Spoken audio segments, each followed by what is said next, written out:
This is Feverfew. It's a medicinal plant. A lot of people use it in tea, as a tea. I make tinctures from it. Feverfew has some supportive claims that you might want to look for on Google. You can find them there. This is a type of herb that does better when mixed with adjunctive herbs, and that's just my personal opinion. I'm a practitioner of herbal medicine, Chinese herbal medicine, so that's my opinion. But if not, feel free to use as a tea or in a tincture. And we've gone over making tinctures before, but I'll do it again here in a few weeks after my flower tops are dry. Feverfew is actually a plant that the leaf and the flower top are used. So instead of taking all the leaves, because really the flower top has the most potency, I usually cut the plant like this right here.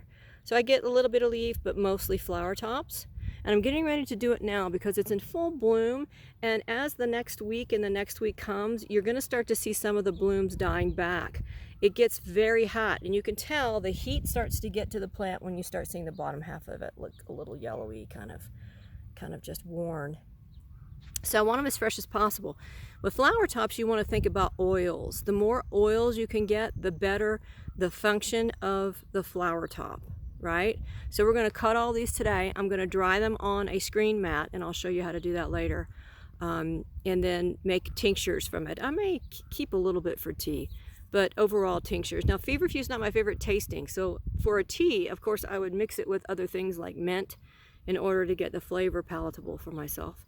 But you can do it medicinally as a tea.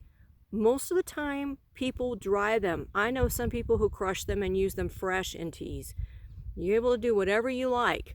I dry them because the extraction for me seems to be more after they're dried.